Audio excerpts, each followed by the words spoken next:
Bismillahirrahmanirrahim. Assalamualaikum warahmatullahi wabarakatuh. Innal hamdalillah nahmaduhu wa nasta'inu wa nastaghfiruh. Na'udzubillahi min syururi anfusina wa min sayyiati a'malina. May yahdihillahu fala mudilla lahu wa may yudlil fala hadiyalah. Asyhadu an la ilaha illallah wa asyhadu anna Muhammadan abduhu wa rasuluh. Amma ba'du. Baik teman-teman semua, dari kelompok 6 kali ini akan membawakan presentasi online dengan mengangkat tema yaitu homoseksual dan lesbian dalam perspektif Islam. Nah, pada kali ini kita akan membahas dulu definisi dasar dari homoseksual dan lesbian dari perspektif umum maupun Islam. Secara umum, homoseksual adalah seseorang yang memiliki ketertarikan secara emosional, baik romantis atau seksual kepada sama jenis. Jadi baik laki-laki yang tertarik pada laki-laki maupun perempuan yang tertarik pada perempuan itu masuk dalam kategori ini secara KBBI. Nah, dalam perspektif Islam, istilahnya lebih spesifik. Untuk homoseksual laki-laki, istilahnya yang digunakan adalah liwat, yang berasal dari kisah kaum Nabi Lut dalam Al-Quran. Perilaku semacam ini sungguh sangat dikutuk secara eksplisit dalam banyak ayat-ayat dan hadis yang disebutkan dalam liwat.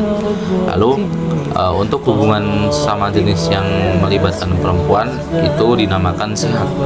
Nah, kata ini berasal dari kata bahasa Arab, akar kata yang berarti menggesekkan, karena bentuk perilakunya yang tidak melibatkan penetrasi seperti hubungan pada lawan jenis. Meski bentuk dan istilahnya berbeda, tapi keduanya baik sihak maupun liwat itu sama-sama dianggap penyimpangan dari fitrah kita dan tentunya dilarang dalam ajaran agama Islam. Lalu dari pandangan dalil Al-Quran sendiri, nah itu agama Islam sebagai agama yang sempurna tentu telah memberikan petunjuk yang jelas terhadap penyimpangan perilaku seksual tersebut, termasuk homoseksual dan lesbian. Nah, salah satunya dalam Quran surah Al-A'raf ayat 80-81, Allah Subhanahu wa taala menceritakan bagaimana kaum Nabi Lut yang dikutuk dan dihukum melakukan perbuatan keji ini, yaitu mendatangi laki-laki dengan syahwat bukan kepada perempuan sebagaimana fitrah penciptaan manusia. Lalu dalam Quran surah Asy-Syu'ara ayat 165 sampai 166, kaum Nabi Lut ditanya dengan nada kecaman atau dari Allah Subhanahu wa taala, mengapa mereka justru memilih laki-laki sebagai objek dalam tanda kutip pelampiasan seksual mereka. Ayat-ayat ini menunjukkan bahwa praktik homoseksual yang sangat dikutuk dalam Islam bahkan menjadi alasan utama azab Allah turun terhadap kaum Nabi Lut ini. Tentu pesan dari ayat ini adalah bahwa penyimpangan seksual ini seperti ini bukan hanya dilarang saja, tapi juga sangat dibenci dan bentuk pelanggaran yang sangat berat sekali terhadap fitrah kita sebagai manusia dan penyimpangan terhadap hukum-hukum syariat Allah. Nah, dari pandangan hadis sendiri atau dalil dari hadis sendiri, terdapat riwayat dari Rasulullah SAW juga memberikan peringatan keras melalui hadis-hadisnya. Salah satunya pada hadis riwayat Ahmad, Abu Dawud, dan Tirmizi yang menyebutkan bahwa Allah melaknat pelaku perbuatan kaum Lut, yaitu perbuatan homoseksual tersebut. Nah, hadis lain yang diriwayatkan oleh Abu Dawud dan Ibnu Majah juga menyebutkan yang artinya, barang siapa yang kalian temukan melakukan perbuatan kaum Lut, maka bunuhlah pelaku dan pasangannya. Meskipun ulama berbeda pendapat tentang implementasi hukuman tersebut atau pelaksanaan hukuman tersebut, hadis-hadis ini menunjukkan tingkat keparahan atau tingkat parahnya perilaku tersebut dari dosa-dosa homoseksual dalam Islam, bahkan disamakan dengan zina atau pelanggaran berat lainnya. Ini menjadi landasan penting bahwa larangan ini bukan hanya berdasarkan budaya atau tradisi, tapi jelas bersumber dari wahyu-wahyu dan hadis-hadis wahyu Allah dan hadis-hadis Nabi Muhammad SAW.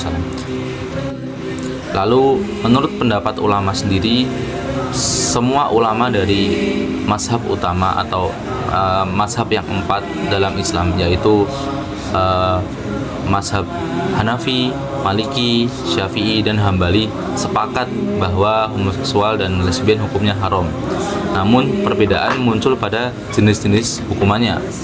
Ada yang berpendapat bahwa pelaku homoseksual bisa dihukum seperti pelaku zina, yaitu dicambuk jika belum menikah dan dirajam jika sudah menikah.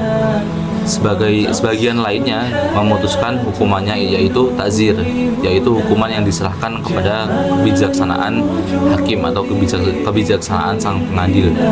Nah, untuk kasus lesbian atau sihak sendiri, karena tidak melibatkan penetrasi atau bentuk zina yang eksplisit seperti kepada lawan jenis, umumnya tidak dikenakan hudud, melainkan ditakzir. Namun sistem hukumannya status hukumannya tetap haram karena menyimpang dari fitrah sebagai manusia dan ajaran Islam. Dengan kata lain, tidak ada perbedaan dalam hukum dasarnya. Semuanya dilarang, hanya perbedaan pada teknis penjatuhan hukuman-hukuman tersebut. Halo teman-teman, di sini saya akan melanjutkan penjelasan daripada teman saya yang sebelumnya, yakni Mas Daus, yang sudah menjelaskan mengenai pengertian LGBT, pengertian homoseksual, dan juga pengertian lesbi. Kemudian juga pendapat para ulama juga sudah dijelaskan oleh Mas Daus, yang mana para ulama, semua ulama sepakat, yakni Maliki, Syafi'i, Hambali, dan juga Hanafi itu sepakat bahwa homoseksual dan juga lesbi itu hukumnya haram, karena memang perilaku tersebut atau tindakan tersebut adalah bentuk tindakan yang tidak terpuji di segala aspek ya, baik itu di sosial maupun di agama. Itu merupakan pelanggaran ya, pelanggaran yang dilakukan gitu. Nah, adapun kalau ada pelanggaran, ada hukum, maka ada sanksi jika dilanggar gitu. Adapun sanksi mengenai homoseksual dan juga lesbi dalam Islam. Dalam hukum Islam ada dua jenis sanksi, teman-teman, yakni sanksi dunia dan juga sanksi akhirat. Di dunia, pelaku homoseksual bisa dihukum berdasarkan tingkat pelanggarannya. Ada beberapa ya teman-teman, di sini saya akan memberikan tiga contoh. Yang pertama itu jika sudah menikah, sebagian ulama menghukumi rajam hingga mati seperti hukum bagi pezina mushad. Kemudian yang kedua, jika belum menikah maka dikenai hukum cambuk atau takzir tergantung mazhab yang dianut dan keputusan hakim. Dan yang ketiga, untuk lesbian karena tidak ada hubungan penetrasi maka dikenakan hukum takzir. Jadi untuk sanksi di dunia ini ada perbedaan ya, tadi perbedaan tergantung mazhab apa yang dianut dan tergantung keputusan hakim. Nah, tapi di sanksi yang kedua ini, di jenis sanksi yang satunya ini, yakni sanksi akhirat, sama sekali tidak melihat ya, maksudnya ya kita tidak tahu keputusan, karena yang berhak memberikan sanksi dan yang tahu semuanya itu adalah Allah. Maka tapi yang sama-sama kita ketahui adalah hal yang dilarang oleh Allah secara mutlak, kemudian kita langgar, maka sanksinya sangat berat, teman-teman. Nah, ancaman Allah itu lebih berat lagi, dan sudah Allah peringatkan gitu, ibaratnya sudah Allah peringatkan di surat, di Al-Quran, di hadis. Ada juga ada, kalau kita berbicara tentang pandangan sosial ya, itu juga ada hukum-hukumnya, di hukum negara juga ada. Tetapi kalau Allah sudah mengingatkan, dan ibaratnya Allah sudah berusaha untuk mengingatkan kita, dan kita melanggar, ya hukumannya itu akan berat. Maka kenapa Allah selalu mengingatkan di dalam Al-Quran, di dalam surat-surat, di dalam hadis? Ya karena memang kalau dilanggar itu menjadi yang akan dihadapi, yang akan didapatkan sanksi, yang akan didapatkan besar sekali. Nah, mereka yang tidak bertobat dari perbuatan ini, dalam tanda kutip homoseksual dan juga lesbian, akan menerima azab dari Allah, sebagaimana yang Allah timpakan pada kaumnya Nabi Lut. Kalau teman-teman flashback sedikit ke cerita tentang Nabi Lut dan kaumnya, yang mana Allah memberikan azab dalam satu malam yang luar biasa ya. Azabnya bukan main-main. Allah membalikan bumi, kemudian Allah menurunkan hujan batu dari langit untuk kaum-kaumnya Nabi Lut yang pada saat itu juga kasusnya sama, LGBT, homoseksual dan juga lesbian. Maka tidak bisa dipungkiri teman-teman bahwa tindakan LGBT, homoseksual maupun lesbian adalah tindakan tidak terpuji dan melanggar aturan, baik aturan agama maupun aturan sosial, sehingga sanksi yang didapatkan pun juga berat gitu, karena pelanggarannya juga berat.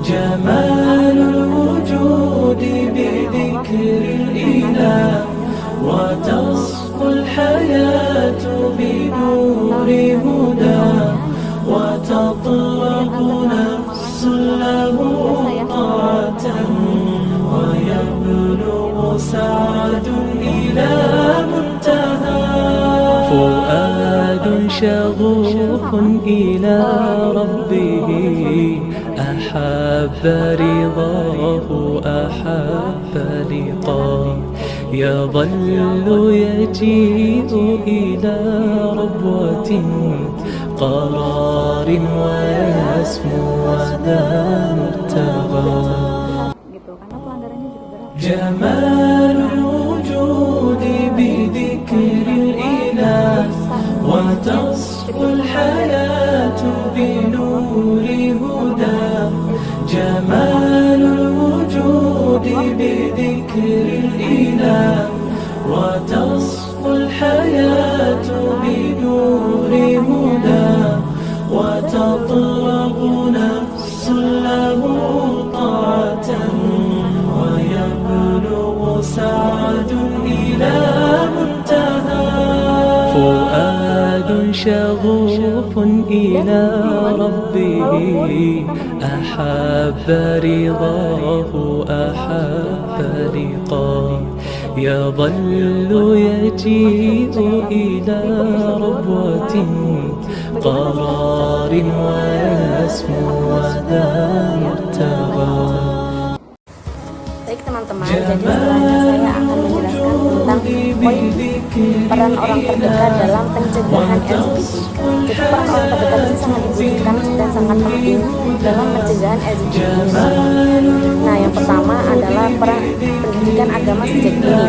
Peran orang terdekat dalam mengajarkan pendidikan agama, kayak kita mengajarkan kepada anak kita nantinya atau kita dengan saudara kita, itu sangat dibutuhkan. Kita mengajarkan tentang pendidikan agama sejak kecil, sejak dini. Pendekatan pendidikan LGBT mengajarkan pentingnya pendidikan agama sejak dini untuk membentuk pemahaman yang kuat tentang nilai-nilai agama. Jadi kalau misalkan dari kecil sudah ditekankan tentang agama-agama, nah maka waktu besarnya mereka sudah sangat paham dan yakin tentang prinsip dan juga keyakinan yang sudah dibentuk dari kecil kayak gitu teman-teman. Yang kedua adalah peran keluarga. Nah, peran keluarga ini sebagai fondasi moral. Keluarga itu memiliki peran yang sangat penting ya untuk kerabatnya, untuk keluarga dalam membentuk moral utama pada anak itu sendiri. Nah, selain itu lingkungan dan masyarakat juga termasuk peran penting untuk menghindari kejadian tersebut atau LGBT dan juga lesbi. Lingkungan dan masyarakat harus aktif dalam menegakkan dan menerapkan nilai-nilai agama Islam. Jadi kalau misalkan dari sejak dini sudah diterapkan nilai Islam, kemudian keluarganya juga menekankan peran dalam Islam, itu pasti dari diri kita ketika besar itu sudah terbentuk bahwa hal yang tidak diperbolehkan oleh Islam itu akan kita hindari secara melalui kesadaran penuh dari kita sendiri. Kemudian setelahnya itu pendekatan bijaksana dan penuh empati terhadap pelaku agar mau kembali ke dalam fitrahnya. Nah, tapi qadarullah jika seseorang itu tetap mendapatkan.